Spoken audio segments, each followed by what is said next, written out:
Vamos passar agora ao exercício de número 6, cujo objetivo é o controle de estoque. Este exercício, o 6, é um dos mais difíceis, se não o mais difícil da lista de vocês. Então, vamos ouvir com atenção. Escrever um algoritmo que realize a manutenção de um controle de estoque de uma loja que possui 10 tipos de produtos em estoque. Olha só, 10 tipos, ok? Então, nós já temos a quantidade de elementos a serem armazenados. São 10, certo? O controle de estoque utilizará 3 vetores. Quais são eles? Um vetor para armazenar os códigos do produto, um vetor para armazenar a descrição, que é o nome do produto, e um vetor para armazenar a quantidade atual de cada produto. Observa então que eu vou ter que armazenar então em vetores. Significa que o índice 1 é referente ao produto 1. Então, o índice 1 do primeiro vetor é referente ao produto 1, a descrição será do produto 1 e a quantidade do produto 1. Ao passar para o índice 2, nós teremos código do produto 2, descrição do produto 2 e quantidade do produto 2, certo? Então, será assim que nós vamos fazer as devidas distinções. O que se pede? Basicamente, são 4 opções que tem que funcionar. Entrar com os dados do estoque, permitir a leitura do estoque, né? Permitir a leitura do código, descrição e a quantidade atual dos produtos. Número 2, que seria a segunda opção, entrada de produtos no estoque, ou seja, solicito o código do produto, então eu vou ter que implementar aquele algoritmo de busca, que é o busca sequencial. No livro de vocês tem um algoritmo, e verificar se o mesmo está cadastrado. Em caso afirmativo, então eu vou ter que fazer uma verificação, né? Se é afirmativo, eu vou solicitar a quantidade de entrada, ou seja, mais quantos produtos serão atualizados no estoque. Eu tenho, por exemplo, 10 lápis, eu vou dar entrada de mais 10, então eu vou ter que fazer a soma, ao total 20. Solicita a quantidade de entrada e adicioná-la ao estoque. O terceiro item é a saída de produto do estoque. Nós temos que solicitar o código e verificar se o mesmo está cadastrado. De novo, empregar o algoritmo de busca. Em caso afirmativo, solicita a quantidade de saída, ou seja, por exemplo, o nosso exemplo do lápis lá. Nós temos 20 lápis. Eu vou solicitar que seja retirado 20. Posso retirar 20? Se eu tenho 20, ok, pode. Mas, caso eu queira retirar 25, aí já não é possível. Em caso afirmativo, então, né, a quantidade de saída e verificar se existe estoque suficiente. Existindo estoque, realizar a subtração da quantidade de saída, caso contrário, informar ao usuário, estoque insuficiente, tá bom? O quarto item, então, é mostrar o código, a descrição e a quantidade atual de cada produto armazenado no estoque, ou seja, o relatório. Olha, nós podemos fazer aqui um menu com essas opções. E cada vez que o menu é apresentado ao usuário, ele vai selecionar o número 1, número 2, número 3, número 4. E nós podemos pôr ainda uma quinta opção, que seria a saída, certo? Então, nós teríamos um laço, uma estrutura de repetição, rodando indeterminadamente e uma condição de parada, que é a nossa saída, ok? Vamos passar agora ao Visualg, então. No Visualg, eu já comecei o algoritmo, né? De antemão, nós declaramos aqui os 3 vetores, que é um vetor para código, um para descrição, detalhe, descrição será do tipo caractere, um para quantidade, que também é inteiro, um para armazenar a opção, Por quê? Porque nós vamos estar utilizando, né, o escolha caso. Então, eu vou ter que armazenar a opção. Um conte, onde nós vamos estar contando a quantidade de produtos inseridos. Produto 1, produto 2, produto 3. Então, para isso vai servir o nosso conte. O código, né, ou seja, para eu ler o código, a quantidade, para ler a possível quantidade a ser removida do estoque ou ser adicionada e assim por diante. Uma variável do tipo i, que será a nossa variável para a estrutura de repetição, e uma variável do tipo lógica, né, do tipo booleana, que é para verificar se existe o tal código cadastrado ou não, ok? De posse dessas variáveis aqui, nós vamos montar a nossa primeira etapa, que seria o nosso menu. Esse primeiro trecho aqui é de suma importância, que é um laço de repetição infinito, porque enquanto verdadeiro faça. Tá, se eu já estou dizendo que aqui a condição é verdadeira, então ele nunca vai falhar, certo?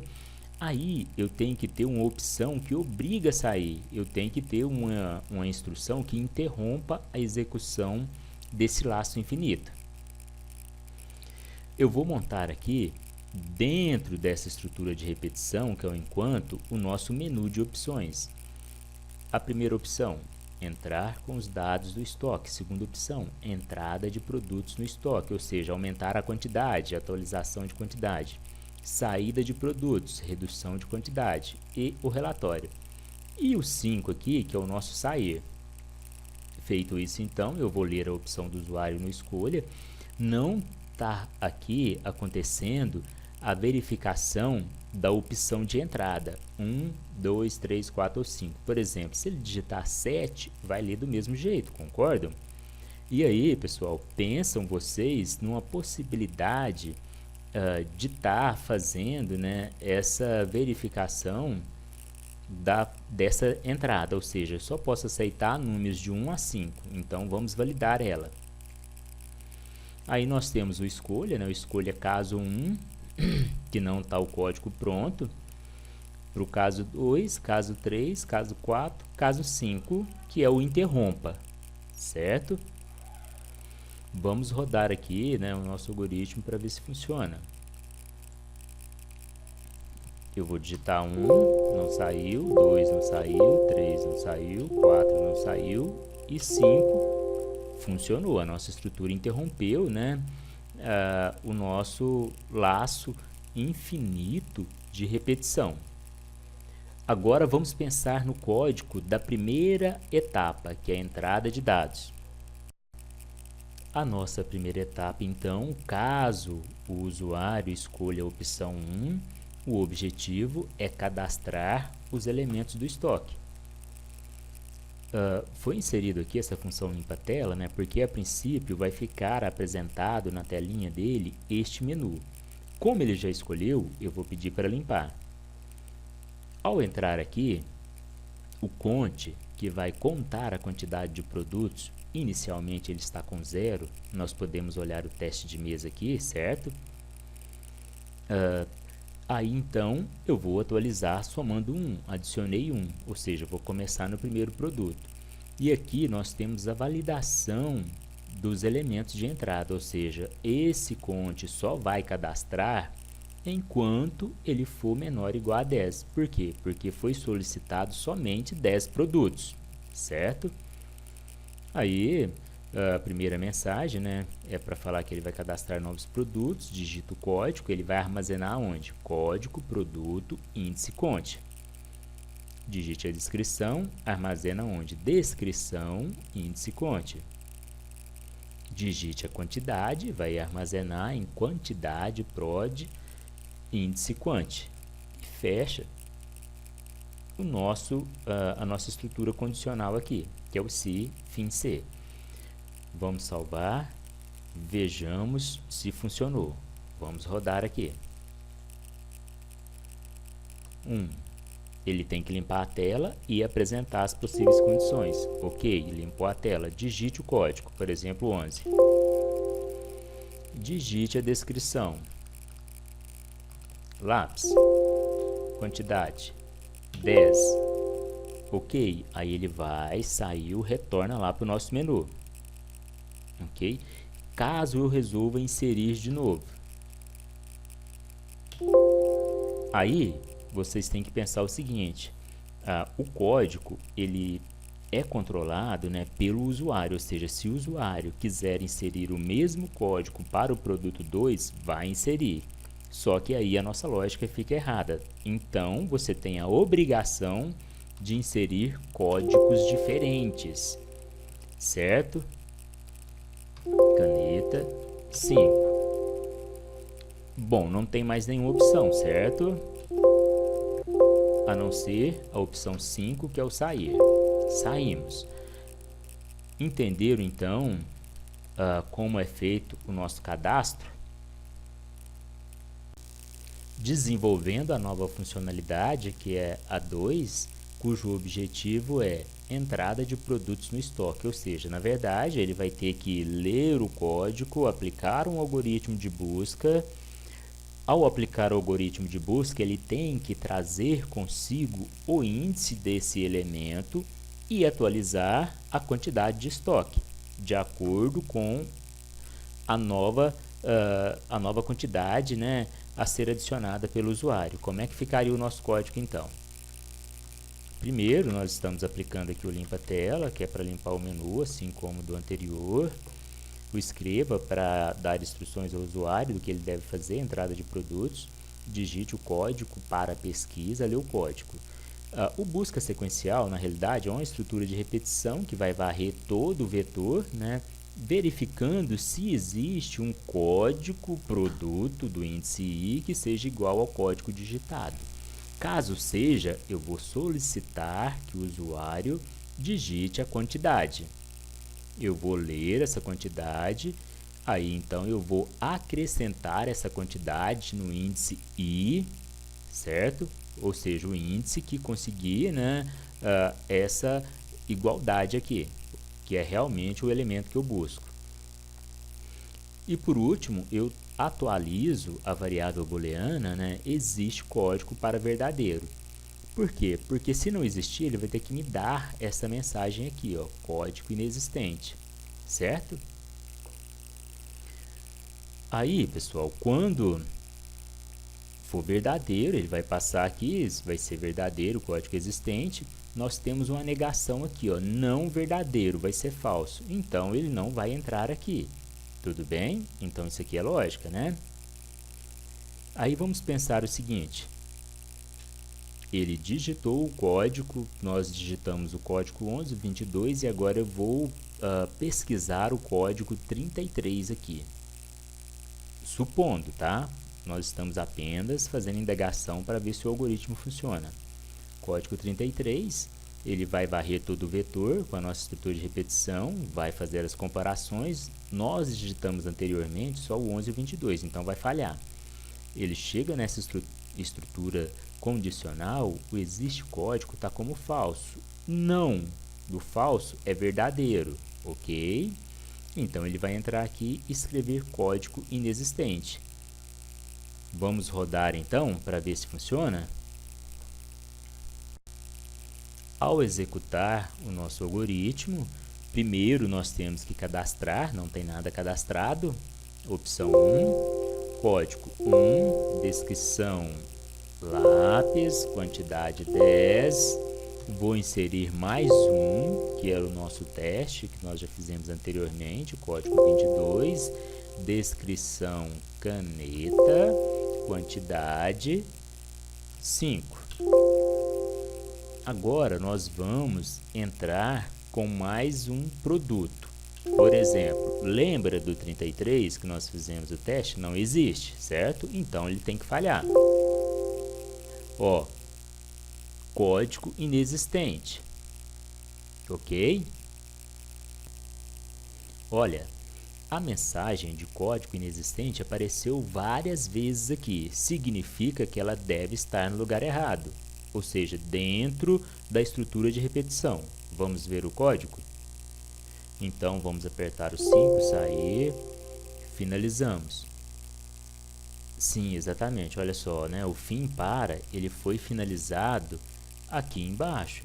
Então, o que nós vamos fazer? Finalizar antes da estrutura, né? Aliás, antes da estrutura condicional, né? Aí, vamos identar novamente e rodar.